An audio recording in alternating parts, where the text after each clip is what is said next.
Hello बच्चों, स्वागत है आप सभी का इस खूबसूरत सेशन के अंदर। बच्चों, इस खूबसूरत से सेशन के अंदर हम लोग क्या करेंगे समझिए। यहाँ पर टारगेट बना रहे हैं हम लोग बिहार बोर्ड मैट्रिक का जो 2024 में एग्जाम होने वाला है, अपकमिंग एग्जामिनेशन है। लगभग वही 33-40 दिन बचा हुआ है, ठीक है ना। क्योंकि वैसे एग्जामिनेशन तो आपका 15 फरवरी से है, लेकिन हम लोग टारगेट ये कर रहे हैं कि आपके 1 फरवरी तक आपका सिलेबस खत्म करा दिया जाए, ठीक है ना। एकदम वन शॉट में सारे के सारे चैप्टर्स को हम लोग यहां पर क्लियर कर रहे हैं। बच्चों, ये इससे पहले के सारे क्लास में आप लोगों ने बहुत सारा लेक्चर देख चुके होंगे, बहुत सारे चैप्टर से रिलेटेड लेक्चर आपको प्रोवाइड कराया जा चुके हैं। उस लेक्चर के अंदर आप लोगों ने बहुत सारे वेरियस चैप्टर के बारे में स्टडी करा है ना। तो आज के क्लास में हम लोग क्या करेंगे, एक चैप्टर है जिसका नाम है कोऑर्डिनेट ज्योमेट्री, ठीक है ना। तो उस कोऑर्डिनेट ज्योमेट्री के बारे में स्टडी करेंगे, उसका कंप्लीटली जो भी फार्मूला आ सकते हैं उस फार्मूला के बारे में स्टडी करेंगे, उसका क्या कॉन्सेप्ट हो सकते हैं उसके बारे में स्टडी करेंगे, और उससे रिलेटेड कुछ क्वेश्चन भी हम लोग चर्चा करेंगे, है ना। वैसे हम लोगों ने सारे के सारे चैप्टर के लिए एक पर्सनल ऑब्जेक्टिव सेशन भी हम लोगों ने बनाया है, वो ऑब्जेक्टिव सेशन भी आप लोगों को प्रोवाइड किए जा रहे होंगे, ठीक है ना। तो हम लोग चलिए स्टार्ट करते हैं। स्टार्ट करने से थोड़ा सा पहले आपको यहां पे ध्यान देना है, ये बड़ा ही इंपॉर्टेंट है ना। इस बात को समझना बड़ा ही इंपॉर्टेंट है। समझिए क्या है कि इस बच्चे ने क्या किया, इस बच्चे ने जंगल में गया, दिख रहा होगा एक बच्चा है जो जंगल में है, ठीक है ना। और इसके पीछे बहुत सारा जंगली जानवर, ठीक है ना, उसके पीछे क्या कर रहा है, उसका पीछा कर रहा है, वार कर रहा है उस पर। क्या हुआ होगा समझिए, यहां पर गौर से समझिए, समझने की बात है, क्योंकि समझेंगे तभी तो जानेंगे, जानेंगे तभी तो समझेंगे। तो दोनों जरूरी है, जानना भी जरूरी है और समझना भी जरूरी है, ठीक है ना। तो ध्यान दीजिए, इस बच्चे ने क्या किया कि जंगल में बिना किसी नियम का, बिना किसी कानून का, बिना किसी एबिलिटी का, बिना किसी शक्ति का, इस बच्चे ने जंगल में चला गया और जंगल में जानवरों का शिकार करने के लिए चला गया। लेकिन अफसोस की बात ये थी कि इस बच्चे को शिकार करना नहीं आता था, ठीक है ना। अब शिकार करना नहीं आता था, इसका रिजल्ट ये मिला कि इस बच्चे ने गया जानवरों का शिकार करने, लेकिन जानवर ने ही उल्टा इसी पे क्या कर दिया, इसको शिकारी बना लिया, ठीक है ना, इसी पे वार कर दिया, ठीक है ना। इस प्रसंग से हम लोगों को यह समझने के लिए मिलता है, ये सीखने के लिए मिलता है कि बच्चों, अगर हम लोग एग्जामिनेशन में जाते हैं तो एग्जाम में क्यों जाते हैं, क्वेश्चन बनाने के लिए जाते हैं, अच्छे मार्क्स अटेम्प्ट करने के लिए जाते हैं। कुछ बच्चे अच्छे मार्क्स अटेम्प्ट कर पाते हैं, कुछ बच्चे नहीं कर पाते हैं। तो समझिए, एग्जाम में हम लोग जा रहे हैं क्या, क्यों, क्वेश्चन बनाने के लिए जा रहे हैं, लेकिन क्वेश्चन नहीं बना पाते। इसके खास कारण ये है कि हम लोगों ने तैयारी नहीं करा। अगर तैयारी नहीं करेंगे तो आप जाएंगे एग्जाम को फोड़ने और आपको एग्जाम फोड़ देगा। तो इसीलिए मैं कह रहा हूं कि इस बच्चे की तरह गलती नहीं करना है, आपको सही तरीके से सिस्टमैटिक तरीके से पढ़ाई करनी है। अगर आप सिस्टमैटिक तरीके से पढ़ाई करेंगे, जो हम लोगों की तरफ से जो भी वीडियो लेक्चर आप सबको प्रोवाइड कराई जा रही है, उसको एकदम सिस्टमैटिक तरीके से रेगुलर वे में अगर पढ़ाई करेंगे, वहां उसको सारे के सारे वीडियो को वॉच करेंगे, तो आपको एक बहुत ही अच्छा, एक बड़े स्तर का कॉन्सेप्ट बिल्डअप होगा।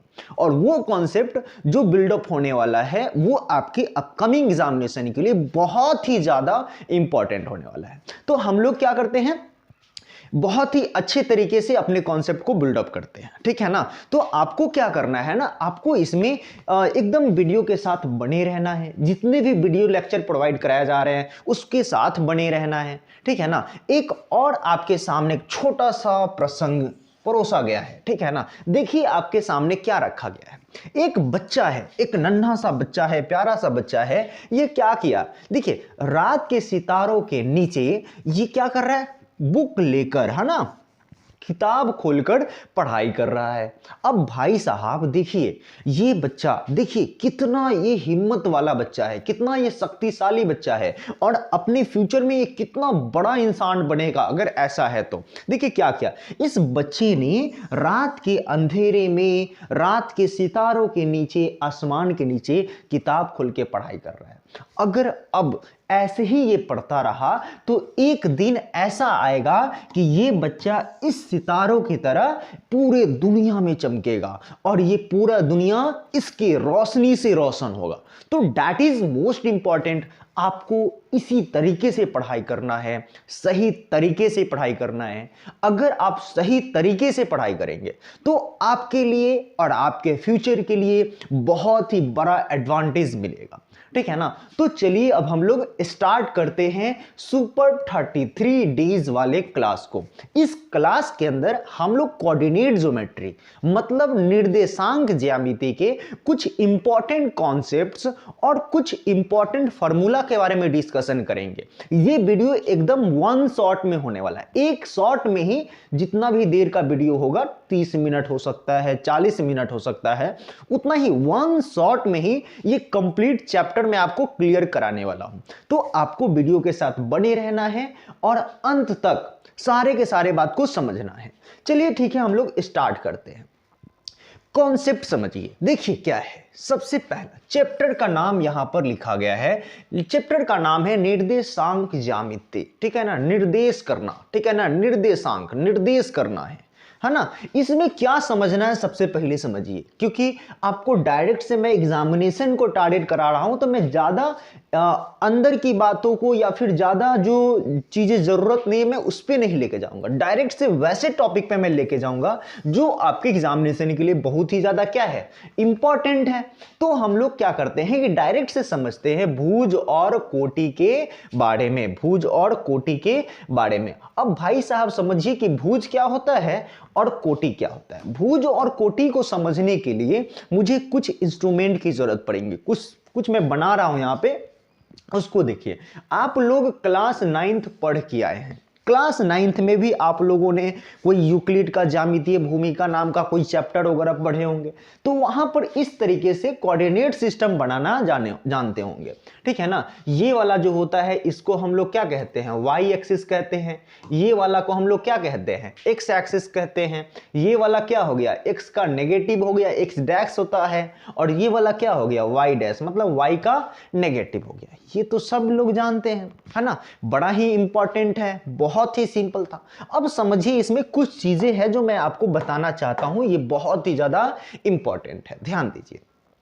ये जो एक्स एक्सिस है ना भाई साहब, ये जो एक्स एक्सिस है, इस एक्स एक्सिस का कुछ नाम रखा जाता है, उसका कुछ नाम रखा जाता है, ठीक है ना। फिर ये जो वाई एक्सिस है, इस वाई एक्सिस का भी कुछ ना कुछ नाम रखा गया है मैथमेटिक्स के अंदर। वो बात आपसे एग्जामिनेशन में कई बार पूछा जाता है, ठीक है ना। तो मैं आपको पहले ही बता देना चाहता हूं, ध्यान दीजिए, मैं आपको पहले ही बता रहा हूं, समझिए। अगर एक्स एक्सिस का बात करेगा, है ना, अगर एक्स एक्सिस का बात करेगा या फिर वाई एक्सिस का बात करेगा, ठीक है ना, एक्स एक्सिस का अगर बात करेगा तो हम लोग उसको बोलेंगे भुज। क्या बोलेंगे, भुज बोलेंगे, ठीक है ना। मतलब एक्स एक्सिस वाला जो भी होता है उसको हम लोग भुज के नाम से जानते हैं, ठीक है ना। और जो वाई एक्सिस होता है उसको हम लोग कोटि के नाम से जानते हैं। किसके नाम से जानते हैं, कोटि के नाम से जानते हैं। ये बात आपको याद रहना चाहिए, बहुत ही ज्यादा पूछा जाता है, बहुत ही ज्यादा आपसे पूछा जाएगा।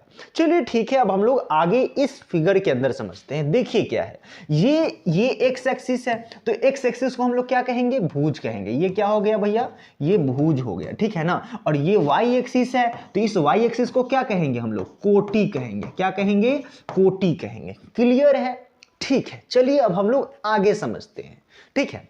ध्यान दीजिए, एक छोटा सा पॉइंट है, ठीक है ना, जहां पे एक्स एक्सिस और वाई एक्सिस दोनों एक दूसरे को कट कर रहा है। देखिए एक्स एक्सिस इधर से गया और वाई एक्सिस इधर से आया, तो इस पॉइंट पे क्या हो गया, दोनों ने एक दूसरे को कट किया। तो जहां पे एक्स एक्सिस और वाई एक्सिस दोनों आपस में इंटरसेक्ट करते हैं, एक दूसरे को कट करता है, उसको हम लोग बोलते हैं मूल बिंदु। क्या बोलते हैं, मूल बिंदु बोलते हैं। क्लियर हो रहा है बात, मूल बिंदु बोलते हैं। और मूल बिंदु का जो निर्देशांक होता है, समझिए यहां पे अगर इस पॉइंट के बारे में देखें, इस बिंदु के बारे में देखें, तो आपको एक बात पता चलेगा कि यहां पर x का वैल्यू भी 0 है और y का वैल्यू भी 0 है। तो हम लोग क्या करेंगे, मूल बिंदु का जो निर्देशांक होगा वो हम लोग ऐसा लिख सकते हैं 0,0, 0,0, मतलब यहां पर x का वैल्यू भी 0 और y का वैल्यू भी 0।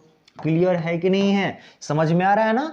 x का वैल्यू भी 0 और y का वैल्यू भी 0। चलिए ठीक है, अब हम लोग आगे की बात को समझते हैं, आगे देखते हैं कि आगे क्या है। तो मूल बिंदु के बारे में मैंने बता दिया आपको कि मूल बिंदु क्या होता है भाई साहब, और मूल बिंदु का निर्देशांक क्या होता है वो भी मैंने बता दिया कि क्या होता है, 0,0 होता है। ठीक है ना, एकदम याद कर लेना है, एग्जाम में एकदम सामने से आएगा, एकदम सामने से पूछेगा, ये पूछेगा बताओ भाई साहब मूल बिंदु का निर्देशांक क्या होता है, 4 ऑप्शन आपके सामने होंगे, उसमें से आपको 0 0 दिखेगा, उसको आप क्लिक करके आ जाना है एकदम आंख बंद करके, आपका आंसर एकदम क्या होगा, सही होगा। ये आपके बिहार बोर्ड में बहुत ज्यादा पूछा जाता है। अब समझिए एक और बात है, अब अगर हम इस पूरे कोऑर्डिनेट सिस्टम को स्टडी करें, देखें, तो आपको पता चलेगा कि 4 खंड बने हैं। इसमें कितने खंड बने हैं? 4 खंड बने हैं। एक पहला नंबर, ठीक है ना, फिर आगे अगर देखें तो पता चलेगा कि ये क्या हो गया, दूसरा नंबर, फिर यहां पर तीसरा नंबर, और ये हो गया एक लास्ट में चौथा नंबर। समझ में आ रहा है ना? कितने खंड बने हैं यहां पर? 4 खंड बने हैं, पहला खंड, दूसरा खंड, तीसरा खंड। ठीक है, चलिए ठीक है, अब हम लोग आगे देखते हैं। तो बेसिकली हम लोग इसको ये कहते हैं कि ये पहला चतुर्थांश हो गया, ये दूसरा चतुर्थांश हो गया, ये तीसरा चतुर्थांश हो गया, और ये क्या हो गया भैया, चौथा चतुर्थांश हो गया। क्लियर है? चलो अब हम लोग आगे देखते हैं। अगर पहले चतुर्थांश में देखेंगे तो आपको क्या पता चलेगा? पहले चतुर्थांश में आप x की वैल्यू को देखेंगे तो ध्यान दीजिए, x क्या है, आगे की ओर है, आगे की ओर है, तो इस साइड x क्या होता है, जो मूल बिंदु है, मूल बिंदु से दाहिने की तरफ, ठीक है ना, आगे की ओर x का वैल्यू क्या होता है, पॉजिटिव होता है। x इधर क्या होता है, पॉजिटिव होता है ना। इधर x क्या होता है, नेगेटिव होता है, ठीक है ना। ऊपर में y क्या होता है, फिर से पॉजिटिव होता है, ठीक है ना। फिर नीचे में y क्या होता है, नेगेटिव होता है। ये बात तो आपको समझ में आ रही होंगी। तो अगर हम लोग x एक्सिस का बात करें, सॉरी फर्स्ट कोऑर्डिनेट की बात करें, तो फर्स्ट कोऑर्डिनेट के अंदर अगर कोई पॉइंट होगा, मान लेते हैं कि वो पॉइंट कहां पे है, यहां पे कोई पॉइंट है, तो ये अगर बिंदु यहां पे है तो इसका कौन सा वैल्यू होगा, कैसा साइन होगा, तो ध्यान दीजिए क्या है यहां पर, देखिए इसमें क्या होगा, इस वाले अगर चतुर्थांश में अगर कोई पॉइंट आएगा तो कौन कौन से एक्सिस से मिलेगा, एक तो ये y वाला x वाला एक्सिस और एक y वाला एक्सिस, इसी के अंदर ना आएगा, ये इसी के अंदर ये आएगा। और देखिए तो x यहां पर क्या है, प्लस है, ठीक है ना, x क्या है इसमें पॉजिटिव है, और y भी इसमें क्या है, पॉजिटिव है। मतलब अगर कोई सा भी पॉइंट का साइन अगर प्लस प्लस रहेगा, इसका मतलब वो कौन से चतुर्थांश में होगा, पहला चतुर्थांश में होगा। उसी तरीके से अगर मान लेते हैं कि कोई बिंदु अगर यहां पे है तो यहां पे आएगा तो उसका वो कौन से खंड के अंदर होगा, ये वाला खंड के अंदर होगा, और ये खंड के अंदर में अगर होगा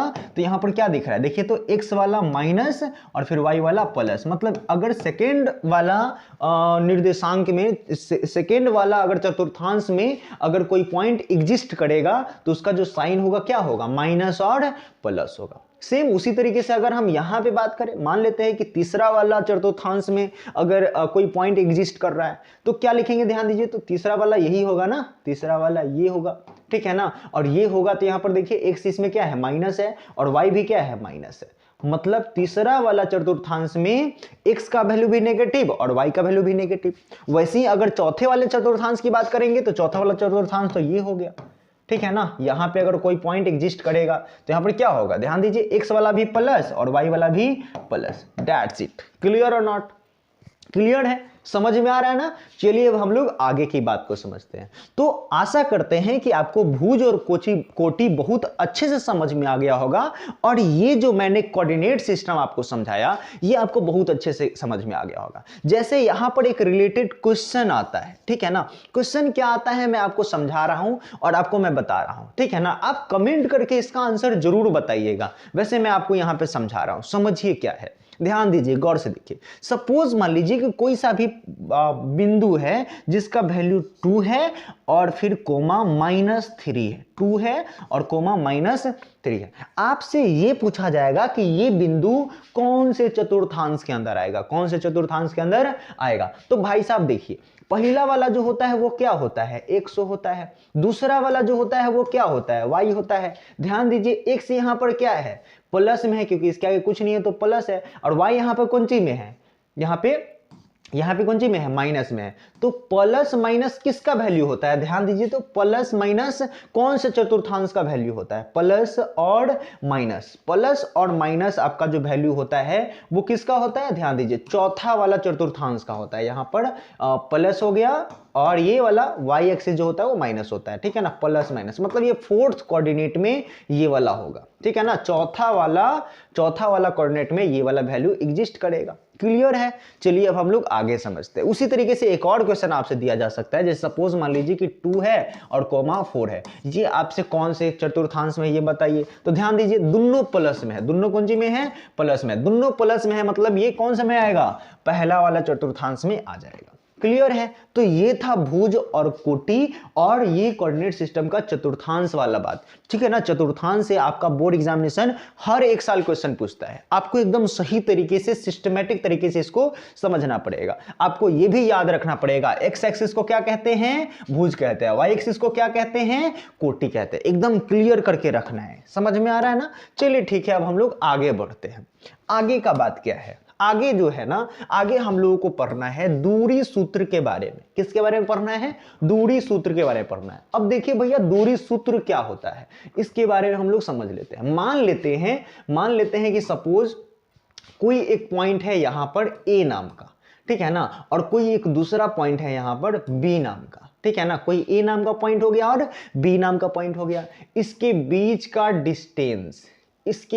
का डिस्टेंस निकालने के लिए जो फार्मूला का इस्तेमाल करते हैं ना, उसी फार्मूला को हम लोग दूरी सूत्र कहते हैं। क्या कहते हैं, उसी फार्मूला को दूरी सूत्र कहते हैं। अब देखिए, अगर ये यहां पे पॉइंट अगर ए है तो इसका कुछ ना कुछ वैल्यू होगा, तो मान लेते हैं कि x1 और y1 वैल्यू है, ठीक है ना, x1 और y1 है। मान लेते हैं कि अब ये यहां पे देखिए b है, तो b का भी कुछ ना कुछ वैल्यू होगा, तो मान लेते हैं कि x2 और y2 वैल्यू है, यहां पर कोमा देते हैं। चलो ठीक है, अब क्लियर है, समझिए यहां पे। तो कोई ए और बी दो पॉइंट है, तो उस दोनों पॉइंट के बीच के दूरी निकालने का जो फार्मूला होता है ना, उसी को हम लोग क्या कहते हैं, दूरी सूत्र कहते हैं। अब मान लेते हैं कि इसके बीच में जो दूरी है ना, वो डी के बराबर है। किसके बराबर है, डी के बराबर। तो डी का एक बड़ा अच्छा फार्मूला होता है, ठीक है ना, डी का एक बड़ा अच्छा फार्मूला होता है। वो डी क्या होता है, समझिए गौर से, वो डी क्या होता है समझिए।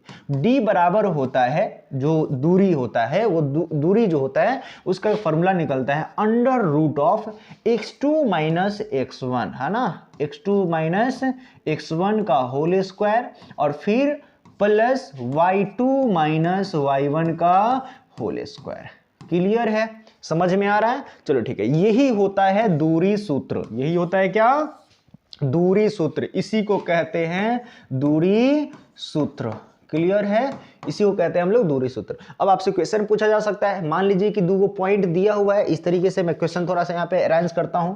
जैसे मान लेते हैं कि कोई एक लाइन है, यहाँ पे एक पॉइंट है P नाम का, ठीक है ना, यहाँ पे एक पॉइंट है Q नाम का। इसका वैल्यू दे दिया है -2,4, -2,4, और इसका वैल्यू दे दिया है 3,+4, 3,+4। और आपको बोला जाएगा क्या, कि इसके बीच का दूरी निकाल के बताइए। इसके बीच का दूरी क्या करके निकाल के बताइए। मैं ये क्वेश्चन आप सबके लिए छोड़ता हूं। इस क्वेश्चन का इसके बीच का जो डिस्टेंस डी का जो वैल्यू आएगा, वो डी का वैल्यू आपको निकाल के और कमेंट बॉक्स में लिख के बताना है कि कितना इसका आंसर होगा, ठीक है ना। तो ये फॉर्मूला आपको याद रखना है। फॉर्मूला अगर भूलेंगे तो कहानी गड़बड़ा जाएगा, ठीक है ना। दूरी सूत्र का फॉर्मूला क्या होता है, x2 माइनस x1 का होल स्क्वायर और फिर प्लस y2 माइनस y1 का होल स्क्वायर। ये पूरा अंडर रूट के अंदर होता है, ठीक है ना। दूरी सूत्र हम लोग क्यों इस्तेमाल करते हैं, तो दूरी सूत्र हम लोग इसलिए इस्तेमाल करते हैं कि जब मान लेते हैं कोई सा भी दो पॉइंट है, दो बिंदु है, तो दो बिंदु के बीच का जो दूरी है ना, उस दूरी को निकालने के लिए हम लोग दूरी सूत्र का इस्तेमाल करते हैं, ठीक है ना। चलिए अब हम लोग आगे की ओर बढ़ते हैं और अगला कॉन्सेप्ट को देखते हैं। आगे जो है ना भाई साहब, वो क्या है, विभाजन सूत्र है। विभाजन सूत्र भी बड़ा इंपॉर्टेंट है और ये आगे चल के इसका बहुत ही बड़ा यूज देखने के लिए मिलता है। जैसे क्लास 11th में, क्लास 12th में जाइएगा ना और साइंस वहां पर पढ़ाई करिएगा, तो साइंस में वहां पर ये सब फॉर्मूला का बहुत ज्यादा यूज मिलेगा। वहां पे ज्योमेट्री पढ़िएगा तो वहां पर बहुत ही ज्यादा इसका एडवांटेज भी मिलेगा, अगर यहां से आप समझ ले हुए रहिएगा तब। चलिए ठीक है, विभाजन सूत्र के बारे में देखते हैं। विभाजन सूत्र कहने का मतलब ये होता है कि मान लीजिए कोई एक वो क्या है, लाइन है, ठीक है ना। मान लेते हैं कोई वो क्या है, लाइन है। अब वो लाइन क्या होगा, मान लेते हैं कि ये ए है और क्या है, बी है। ए और क्या है, बी है। तो अब इसका कुछ ना कुछ तो पॉइंट का वैल्यू होगा ना, तो x1 कोमा y1 मान लेते हैं, ठीक है ना। और यहाँ पे इस पॉइंट का कुछ ना कुछ वैल्यू होगा कि नहीं होगा, होगा। तो y2 और x2 और y2 मान लेते हैं, ठीक है ना। x2 और y2 हो गया, ये दूगो क्या हो गया, दूगो पॉइंट हो गया। और ये क्या है, लाइन है पूरा, ठीक है ना। तो मान लेते हैं कि गलती से या किसी भी कारण से इस लाइन को हम लोग क्या किए, किसी भी दो भाग में बांट दिए, तो किसी भी दो भाग में क्या कर दिए, बांट दिए, ठीक है ना। तो बांटेंगे तो इधर कुछ ना कुछ वैल्यू होगा कि नहीं होगा, और इधर कुछ ना कुछ वैल्यू होगा कि नहीं होगा। तो किस तरीके से बांटेंगे और अगर बटेगा तो किस साइड कितना वैल्यू होगा, उसी को निकालने के लिए हम लोग क्या करते हैं, विभाजन सूत्र का इस्तेमाल करते हैं। अगर आपसे पूछा जाएगा कि विभाजन सूत्र क्या होता है बताइए, तो आपको यह बताना है कि किसी एक लाइन को दो भाग में बांटने के लिए जिस फॉर्मूला का इस्तेमाल करते हैं उसे हम लोग विभाजन सूत्र कहते हैं। क्लियर है, चलो ठीक है। तो मान लेते हैं, है ना, मान लेते हैं कि आपका क्या है, मान लेते हैं कि ये क्या है, एक लाइन है, ठीक है ना। ये क्या है, एक लाइन है, और इस लाइन को मैंने दो भाग में बांट दिया। एक हो गया यहां पर m1 और यहां पर हो गया m2, दो अनुपात में बांट दिया इसको, ठीक है ना। दो अनुपात में बांट दिए, अनुपात का वैल्यू है m1:m2। इस अनुपात में मैंने इस लाइन को बांट दिया। तो बताइए कि इस वाले पॉइंट का कितना मान होगा, ये जो जहां से मैंने बांटा है उस पॉइंट का कितना मान होगा। तो मान लेते हैं कि ये वाला कौन सी होगा, x होगा, और ये वाला y होगा, ठीक है ना। तो वो जो वैल्यू जो निकलता है ना, वो वैल्यू मैं बता रहा हूं, याद करके रखिएगा इसको। देखिए x, y का जो फॉर्मूला निकलता है वो होता है, समझिए, m1x1 m1x2 होता है। यहां पर m1x2 प्लस m2x1 अपॉन में होता है m1 प्लस m2, है ना, m1 प्लस m2। एक ये हो गया। फिर अगर मैं y के लिए बात करूं तो क्या लिखेंगे, m1y2 और फिर प्लस m2y1 अपॉन में क्या हो जाएगा, अपॉन में हो जाएगा m1 प्लस m2। ये आपको याद रखना पड़ेगा, ये आपको क्या रखना पड़ेगा, याद रखना पड़ेगा। ये हो गया आपका क्या, ये हो गया आपके विभाजन सूत्र। इसी को कहते हैं हम लोग विभाजन सूत्र, है ना। इसी को हम लोग क्या कहते हैं, विभाजन सूत्र कहते हैं, है ना। चलो ठीक है, आगे की ओर हम लोग समझते हैं, आगे की ओर हम लोग समझते हैं। ध्यान दीजिए आगे की ओर, ये आपको याद करके रखना पड़ेगा। अगर आप इसमें गड़बड़ी करिएगा तो फिर आपको दिक्कत हो जाएगा, ठीक है ना। ये भी बिहार बोर्ड बहुत ज्यादा पूछता है भाई साहब, ठीक है ना, बड़ा ज्यादा इंपॉर्टेंट है, बहुत ज्यादा, हर साल इस टॉपिक को टच करता है, ठीक है ना। चलिए अब हम लोग विभाजन सूत्र के बाद आगे के टॉपिक को समझने की कोशिश करते हैं। आगे जो टॉपिक है वो है त्रिभुज का क्षेत्रफल, त्रिभुज का क्षेत्रफल, ठीक है ना। चलिए समझिए त्रिभुज का क्षेत्रफल क्या होता है, समझिए, गौर से समझिए। आप लोग इससे पहले त्रिभुज के क्षेत्रफल के बारे में जानते होइएगा कि सर त्रिभुज का जो क्षेत्रफल होता है ना, वो होता है 1/2 और फिर आधार, ठीक है ना, गुने ऊंचाई, है ना। क्या होता है, 1/2 और फिर आधार गुना ऊंचाई, ठीक है ना। लेकिन हम लोग यहाँ पे कब इस्तेमाल करते हैं, ये फॉर्मूला कब इस्तेमाल करते हैं, जैसे मान लेते हैं कि कोई त्रिभुज है, ठीक है ना, उसका आधार हमको मालूम है, क्या है, हमको आधार हमको मालूम है, ठीक है ना, और ऊंचाई भी हमको क्या है, मालूम है। जैसे मान लेते हैं कि ये वाला 4 है और यहाँ से लेकर यहाँ तक का वैल्यू 6 है, ठीक है ना। तो अब क्या करेंगे, इसका क्षेत्रफल निकालने के लिए 1/2 और फिर आधार कितना हो गया 6 और ऊंचाई कितना हो गया 4, 4 से 2 से 2 दूना 4, कितना हो जाएगा 6 गुने 2 मतलब 12 यूनिट क्या हो गया, इसका आंसर हो गया। तो जब वैल्यू पता रहता है आधार और ऊंचाई का, तब ना हम लोग ये वाला फॉर्मूला इस्तेमाल करते हैं। लेकिन अगर ये बात नहीं मालूम हो तब हम लोग क्या करेंगे, कैसे निकालेंगे, इस चीज को हम लोग यहाँ पे समझने वाले हैं, ठीक है ना। बहुत ही ज्यादा इंपॉर्टेंट है और ये हर साल बिहार बोर्ड में 2 नंबर में क्वेश्चन पूछता है, ठीक है ना। हर साल बिहार बोर्ड में 2 नंबर में क्वेश्चन पूछता हुआ रहा है, तो बड़ा इंपॉर्टेंट है। और कभी कभी तो ऑब्जेक्टिव में भी पूछ देता है, तो समझ ही रहे हैं बिहार बोर्ड है, ठीक है ना, क्वेश्चन पूछ लेता है, अच्छा अच्छा कॉन्सेप्ट से क्वेश्चन पूछ लेता है। तो देखिए जब इसका ऊंचाई और आधार मालूम नहीं रहे तो देख लीजिए क्या होगा। जैसे सपोज मान लेते हैं इसने दे दिया इसका जो कॉर्नर है, कॉर्नर का वैल्यू दे दिया, जैसे इसका वैल्यू दे दिया a, इसका वैल्यू दे दिया b और इसका c दे दिया, इसका पॉइंट का वैल्यू दे दिया x1 y1, ठीक है ना, फिर इसका वैल्यू दे दिया x2 y2 और इसका वैल्यू दे दिया x3 और फिर y3 दे दिया, ये वैल्यू आपको दे दिया, ठीक है ना। अब ऐसी स्थिति में आपसे ये बोला जा रहा है कि आप ये बताइए कि त्रिभुज का क्षेत्रफल क्या है। सिर्फ तीनों कॉर्नर का वैल्यू दे दिया, तीन गो जो पॉइंट है, तीन गो जो बिंदु है, तीनों बिंदु का निर्देशांक आपको बता दिया गया है। तो ऐसी स्थिति में आप कैसे निकालिएगा त्रिभुज का क्षेत्रफल, मैं बता रहा हूं, समझिए गौर से। सबसे पहले हम लोग समझिए, ये जो त्रिभुज का जो क्षेत्रफल होगा, ठीक है ना, ये जो त्रिभुज का क्षेत्रफल जो होगा वो किसके बराबर होगा, ये मैं बता रहा हूं, समझिए। त्रिभुज का क्षेत्रफल ये होता है 1/2, ठीक है ना। और उसके बाद हम लोग क्या करेंगे, एक बड़ा सा ब्रैकेट लेंगे, स्क्वायर ब्रैकेट लेंगे और लिखेंगे x1, क्या लिखेंगे x1, ठीक है ना। और ये होता है y2 माइनस y3, ठीक है ना। फिर यहां पर देंगे प्लस का साइन, फिर यहां पर लिखेंगे x2 और यहां पर लिखेंगे y3 माइनस y1, है ना। और फिर प्लस लिखेंगे x3 और फिर यहां पर लिखेंगे y1 माइनस y2। क्लियर है, समझ में आ रहा है। और उसके बाद क्या करेंगे, बड़का वाला ब्रैकेट बंद कर देंगे। यही है त्रिभुज का क्षेत्रफल, यही है त्रिभुज का क्षेत्रफल। अब आप कहिएगा सर ये तो बड़ा लंबा फॉर्मूला है, यादें नहीं होता है, कैसे काम चलेगा।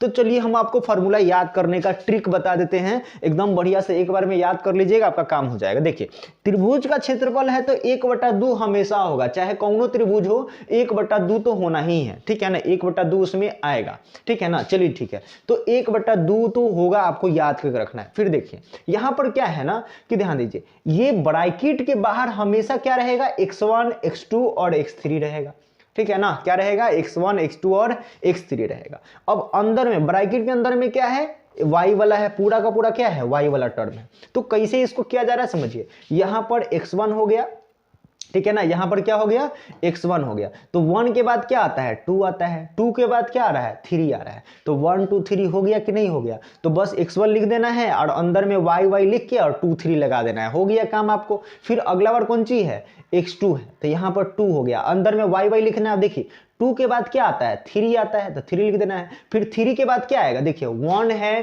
2 है, 3 है, तो 1 के बाद तो 2 आ गया, 2 के बाद 3 आ गया, फिर 3 के बाद कौन आएगा, 1 आएगा। तो ध्यान दीजिए 2 है, 3 है और यहां पर कौन सी आ गया, 1 आ गया।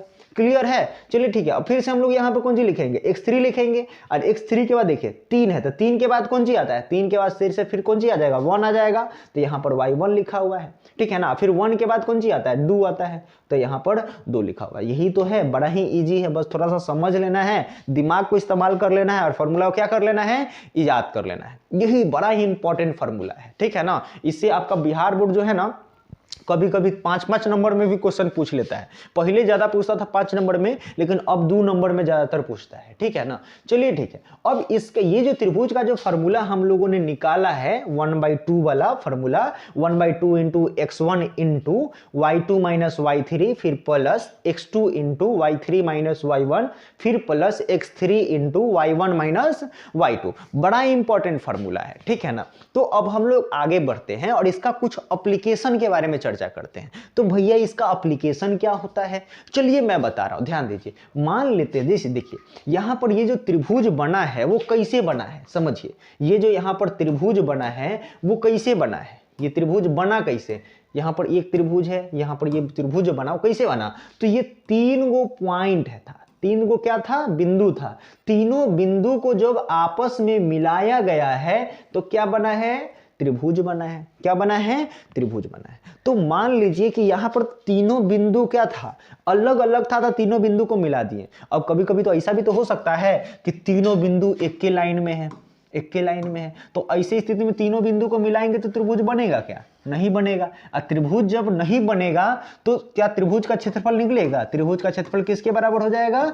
0 के बराबर हो जाएगा। समझिए, जब त्रिभुज का जो तीनों बिंदु, जैसे यहां पर तीनों बिंदु था, तीनों बिंदु को मिलाने से क्या बन गया है? त्रिभुज बन गया है। तो यहां पर त्रिभुज का क्षेत्रफल निकाले तो कुछ ना कुछ वैल्यू आएगा। लेकिन कभी कभी ऐसा भी तो हो सकता है कि 3 गो बिंदु है और तीनों बिंदु को मिलाने से त्रिभुज नहीं बन रहा है, मतलब ये तीनों बिंदु एक ही लाइन में होंगे। कितने लाइन में होंगे? एक ही लाइन में होंगे। जब 3 गो बिंदु एक ही लाइन में रहते हैं तो तीनों को मिलाने से त्रिभुज कभी भी नहीं बनेगा। और जब त्रिभुज नहीं बनेगा तो उसका क्षेत्रफल किसके बराबर होगा? 0 के बराबर होगा। किसके बराबर होगा? 0 के बराबर। तो जब तीनों बिंदु एक ही लाइन में रहे, तीनों बिंदु एक ही लाइन में रहे, तो इस तरीके के बिंदु को हम लोग बोलते हैं संरेखी बिंदु। क्या बोलते हैं? संरेखीय बिंदु बोलते हैं। क्लियर है? संरेखीय बिंदु बोलते हैं। और संरेखीय बिंदु का होने का एक कंडीशन होता है कि उसमें त्रिभुज का जो क्षेत्रफल है, किसका क्षेत्रफल?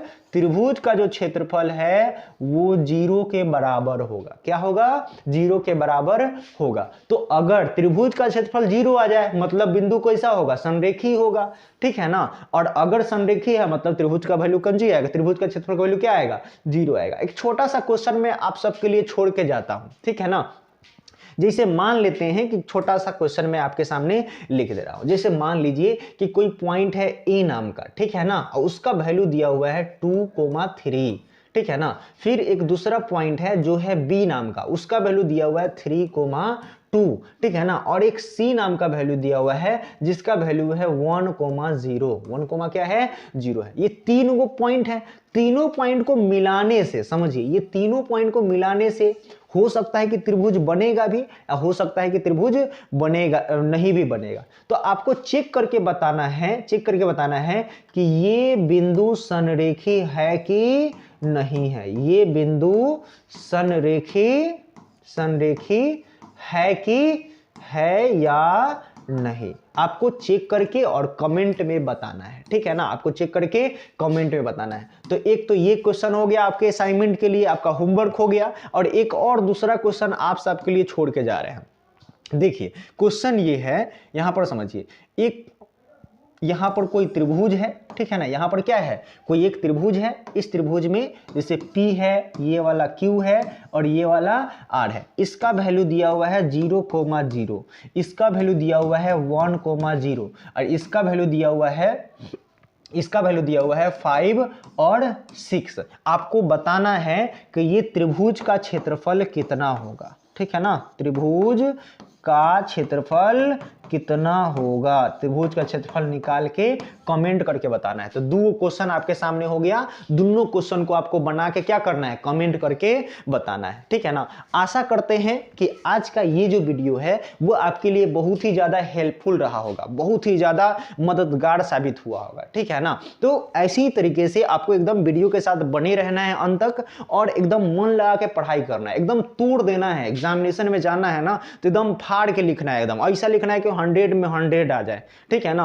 और देखिए, 100 में 100 का तैयारी करके जाइएगा ना तो कितना भी खराब जाएगा ना तो ये 90% तो आइए जाएगा। तो ये सब एडवांटेज है आपको सही तरीके से तैयारी करने का। ठीक है ना? तो ऐसे ही मन लगा के पढ़ते रहिए और एकदम बढ़िया से तैयारी करते रहिए। ठीक है ना? आशा करते हैं कि ये वीडियो आपको पसंद भी आया होगा। तो अगर वीडियो पसंद आया है तो एक छोटा सा काम करिए कि लाइक कर दीजिएगा। क्या कर दीजिएगा? लाइक कर दीजिएगा। और क्या कर दीजिएगा? चैनल पे अगर नए हैं तो सब्सक्राइब भी कर लीजिएगा। ठीक है ना? और चलिए, हम लोग इतना ही रहने देते हैं, फिर मिलते हैं अगले क्लास में। जब तक के लिए हंसते रहिए, खेलते रहिए, मुस्कुराते रहिए, अपने आसपास सफाई रखिए।